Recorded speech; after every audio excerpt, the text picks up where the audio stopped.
Hello students, how are you? Hope you will be fine and must be studying well during this lockdown period.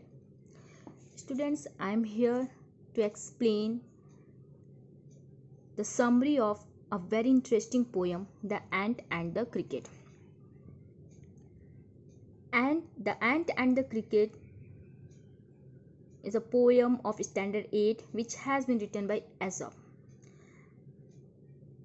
Aesop was a very famous Greek and fabulous storyteller who wrote stories and fables, and his entire collection of fables is known as Aesop's Fable. Aesop जो है वो बहुत ही famous Greek story teller हैं, Greek के बहुत ही famous story teller हैं जो कि स्टोरी और फेबल्स दोनों ही लिखते हैं, और उनके फेबल्स के जो कलेक्शन है उसे ही एसॉप्स फेबल्स कहा जाता है. Children, ant and cricket is one of his collection. ये जो पोयम है इसी कलेक्शन से लिया गया है. So you should know about the fable. Fable is a story in which animal as a main character and convey a moral and satire on society. Fable ऐसा story होता है जिसमें एनिमल को मेन कैरेक्टर दिया जाता है. Main character जो होते हैं वो एनिमल होते हैं, और ये जो स्टोरी है इसमें मोरल्स होते हैं और सटायर ऑन सोसाइटी, सोसाइटी पे कटाक्ष भी होते हैं. So let's start the summary. The poem has two main characters. The poem has two main characters, ant and cricket. Students, all we know that ant is a four-legged insect and cricket is a two-legged insect. There is a comparison between these two insects in this poem. Let's see the comparison. Ant and cricket. Ant is a four-legged insect and cricket is two-legged insect. Ant is very hard-working. Cricket is fun-loving, enjoy singing all through summer and spring. Ant doing hard work throughout summer and spring. Ant is very sincere about future, and cricket doesn't think about future. Ant is very active and cricket is very lazy insect. Students, these are the difference between ant and cricket. Ant जो कि बहुत ही hard working होता है, और cricket fun loving होता है, lazy insect होता है, singing all through summer and spring. Summer और स्प्रिंग के पूरे मंथ में ये फन करते रहता है, सिंगिंग करते रहता है, डांस करते रहता है. ऑन द अदर हैंड एंट जो है बहुत ही हार्ड वर्किंग होता है, और ये पूरे समर और स्प्रिंग सीजन में बहुत हार्ड वर्क करता है, बहुत ही सिंसियर होता है एंड अपने फ्यूचर को लेके. But cricket doesn't think about future. Okay, these are the comparison between ant and cricket. Now let's start the summary. Students, in this poem the poet shows the two opposite attitude of these two insects which we have already discussed. The ant supposed to be very hard working and very fantastically planned for its coming future. That is why it stores the food when it cannot go out in winter season. एंट जो होता है वो बहुत ही hard working होता है. पूरे spring and summer season में वो बहुत ही हार्ड वर्क करता है, अपने फ्यूचर के लिए बहुत ही अच्छी तरह से प्लानिंग करता है ताकि उसे फ्यूचर में खाने का और शेल्टर का प्रॉब्लम ना हो. On the other hand the cricket is very lazy insect. It dances, sings and enjoy in summer and in spring season. Cricket जो बहुत ही लेजी इंसेक्ट होता है, पूरे समर और स्प्रिंग सीजन में वो इंजॉय करते रहता है, फन करते रहता है, डांस करते रहता है. It doesn't actually care about the difficult time. ये डिफ़िकल्ट टाइम के बारे में बिल्कुल ही केयर नहीं करता है। And at the end of the poem, when the cricket goes to the ant for food and shelter, obviously जब समर और स्प्रिंग सीजन में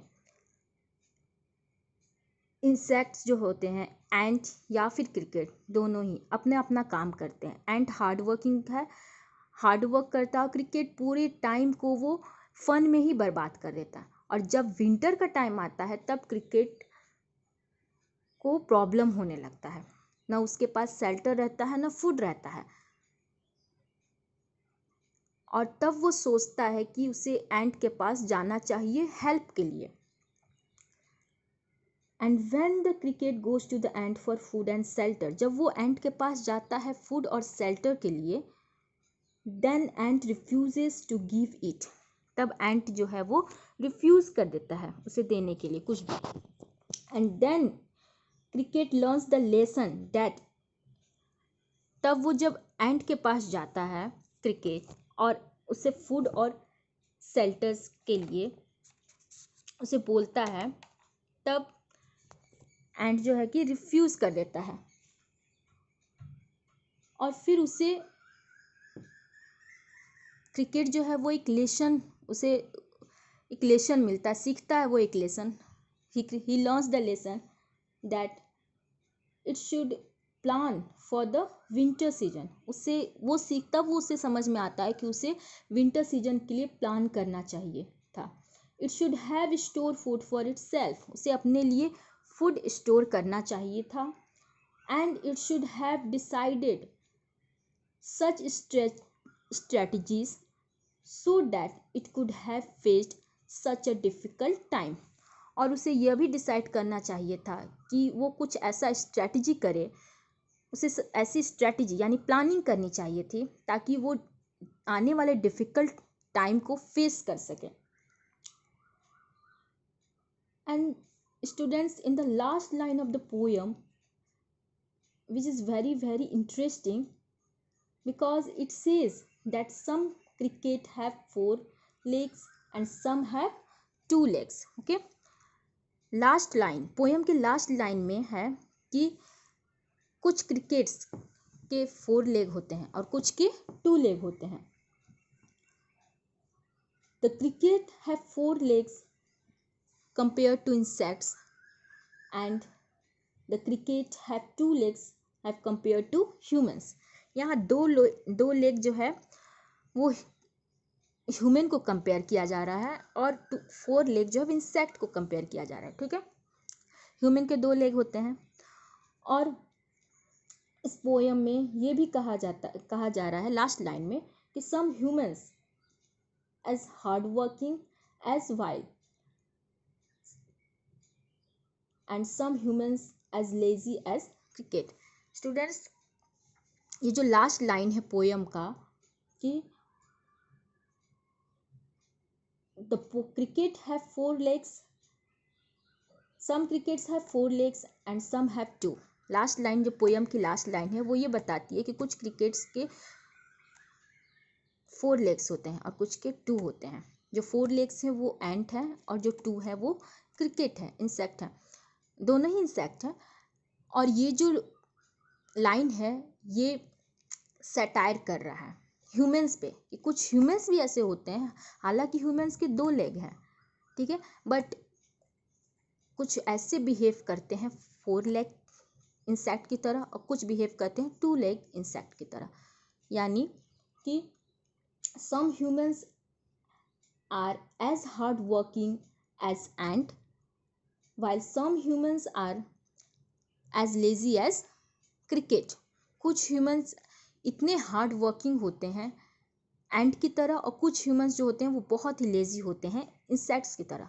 जो हार्ड वर्किंग होते हैं वो अपने फ्यूचर को सिक्योर कर लेते हैं और जो लेजी होते हैं उन्हें बाद में फ्यूचर में पछताना पड़ता है। Okay, this is about the summary of the poem. Now let's see the moral of the poem. Here the moral: if we didn't work hard today, we can't have a happy life tomorrow.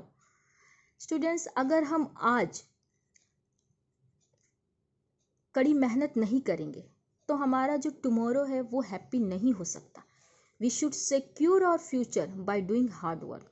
हमें अपने future को secure करना चाहिए hard work से। Students, all we know that hard work is a way to get success. Hard work जो है ये success पाने का एक रास्ता, वन एंड ओनली रास्ता वही है हार्ड वर्क। और ये जो पोयम है, इस पोयम का मोरल यही है कि if we didn't work hard, अगर आज हम हार्ड वर्क नहीं करेंगे, कड़ी मेहनत नहीं करेंगे तो हमारा कल हैप्पी नहीं हो सकता। एंड हमें अपने फ्यूचर को सिक्योर करना चाहिए। We should secure our future by doing hard work. Okay.